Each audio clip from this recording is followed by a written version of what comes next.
एक गांव था चंदनपुर। उस गांव के जंगल में एक नदी बहती थी। उस नदी में एक चुड़ैल का साया रहता था। जब भी कोई इस नदी के पास से गुजरता तो चुड़ैल नदी से बाहर आकर उसे मार डालती थी। उसी गांव में मीरा नाम की एक लड़की रहा करती थी।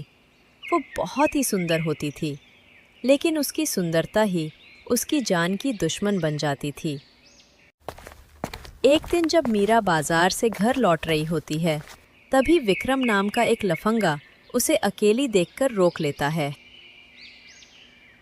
अरे मीरा, कहाँ जा रही हो अकेले अकेले? हमें भी साथ ले चलो ना। ये सुनकर मीरा का गुस्सा उबल पड़ता है और वह विक्रम को थप्पड़ जड़ देती है। तेरे घर में माँ बहन नहीं है क्या? जहाँ अकेली लड़की दिखती है वही छेड़ना चालू कर देता है, पागल कहीं का। ये थप्पड़ बहुत महंगा पड़ेगा तुम्हें मीरा। तुमने ये सही नहीं किया मेरे साथ। मैं इस थप्पड़ का जरूर बदला लूंगा। मीरा डरकर वहां से चली जाती है और अपने घर वालों को कुछ नहीं बताती।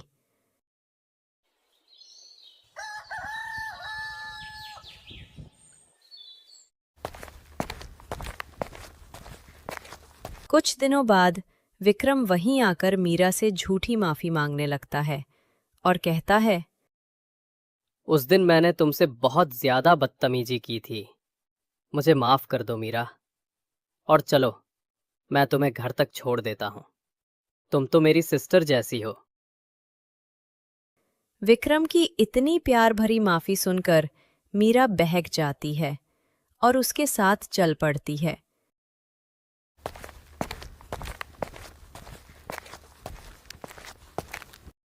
थोड़ी दूर चलने के बाद विक्रम उसे एक नदी के किनारे किसी पेड़ से बांध देता है। बहुत बड़ी नेता बन रही थी ना, अब मजा चख। अब कोई तुझे बचाने नहीं आएगा। और हाँ, जंगल के सभी जंगली जानवर तुझे नोच नोच कर खा जाएंगे। मीरा रोती रहती है, लेकिन विक्रम मीरा की एक नहीं सुनता और वहां से चला जाता है।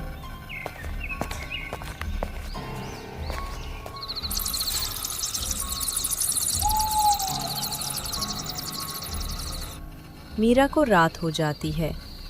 अकेली उस पेड़ से बंधी डरने लग जाती है। बस एक बार यहाँ से निकल जाऊं तो इस विक्रम को अच्छा सबक सिखाऊंगी।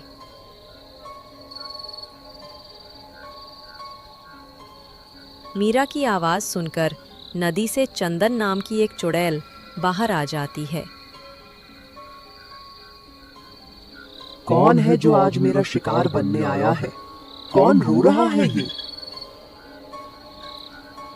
चुड़ैल जी, मैं मीरा हूँ। मीरा? हमारे जमाने में तो मीरा नाम सिर्फ सुनने में आता था।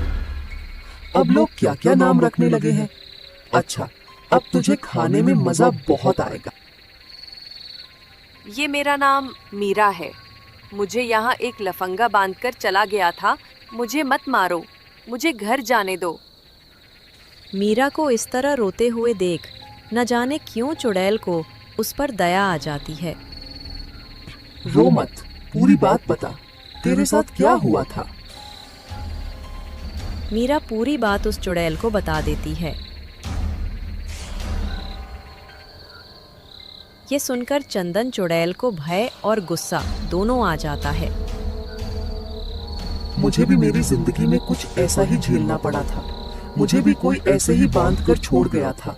मैं उसे सदियों से ढूंढ रही हूँ, लेकिन अभी तक मिला नहीं। ठीक है, तो मैं तेरी मदद करूंगी विक्रम से बदला लेने में। बस तू रो मत। फिर चुड़ैल मीरा को आजाद कर देती है और उसे नदी के अंदर अपने घर ले जाती है। चुड़ैल का घर किसी महल की तरह भव्य होता था। चुड़ैल जी, आपका घर तो किसी राजा महाराजा के महल जैसा है। ऐसा घर मैं तो अपने सपनों में भी नहीं देखा था। अगर तुझे यहाँ अच्छा लग रहा है तो कुछ दिन यही रह जा। पर माँ को क्या बोलूं? वे बहुत चिंतित हो जाएंगी।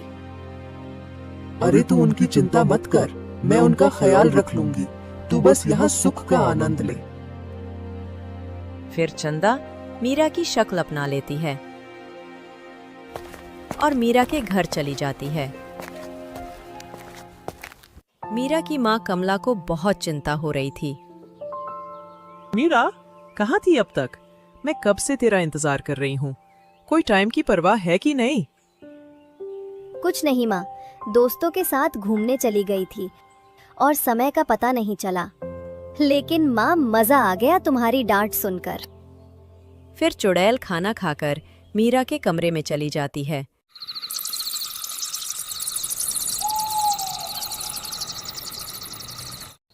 और रात होते ही वापस चुड़ैल बनकर असली मीरा के पास पहुंच जाती है।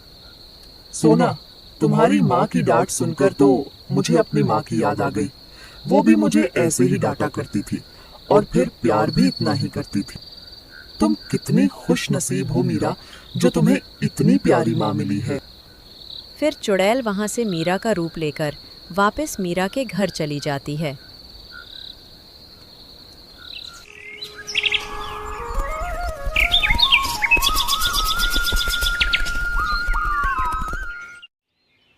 कुछ दिनों तक ऐसा ही चलता रहता है। एक दिन जब चुड़ैल मीरा का रूप लेकर रास्ते से जा रही होती है, उसी समय विक्रम मिल जाता है। अरे मैडम, तुम तो बड़ी होशियार निकली, जंगल से बचकर भी आ गई। इसका मतलब तुम तो मेरी दोस्त बनने के काबिल हो। अच्छा, तो ये वही गुंडा है जिसके बारे में मीरा ने बताया था। इसे तो मज़ा चखाना ही पड़ेगा। चुप क्यों हो गई? बोलो बोलो, मुझे देखकर घबरा गई क्या? आप सही कह रहे हो विक्रम, मैं तो बेवकूफ़ थी जो आपको पहचान नहीं पाई। अच्छा, तो आप आज रात मुझे नदी के पास मिलना, ठीक है? हाँ हाँ, ज़रूर आऊँगा, लेकिन रात का टाइम है। क्या अपने कुछ दोस्तों को साथ ला सकता हूँ? हाँ हाँ, कोई बात नहीं, जिसे लाना हो ले आना।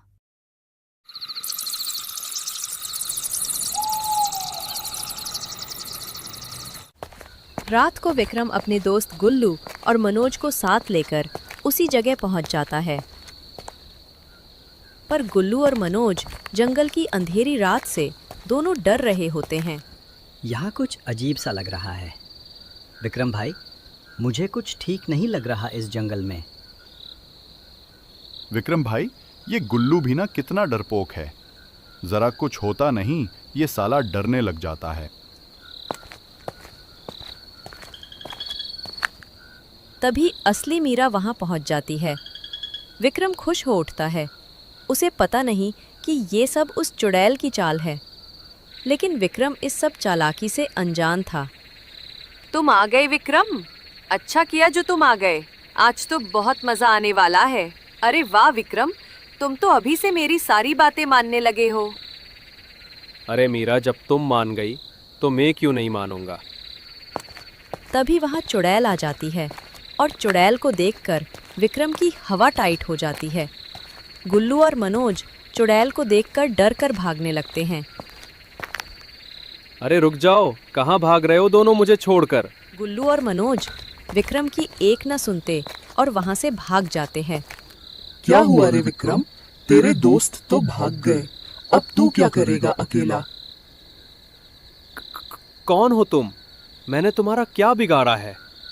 मुझे क्यों परेशान कर रही हो? चली जाओ यहाँ से। तूने इस लड़की को परेशान करके रखा है। जब भी ये घर से निकलती है तभी तू इसे रोककर परेशान करता है।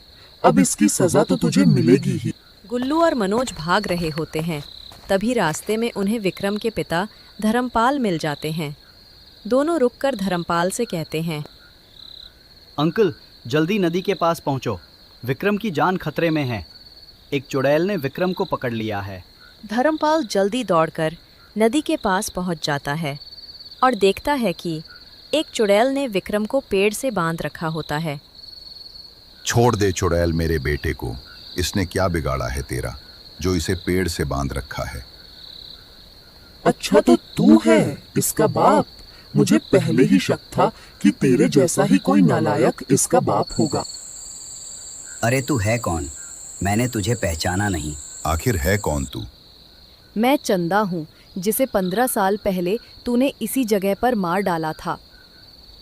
ये सुनकर धर्मपाल घबरा जाता है और चंदा से माफ़ी मांगने लगता है। चंदा, मुझे माफ कर दो, मुझसे बहुत बड़ी गलती हो गई थी। मैं तुझे माफ़ नहीं कर सकती। तेरी वजह से मेरी ये स्थिति हुई है। अब तू और तेरा बेटा दोनों को सज़ा तो मिलेगी ही।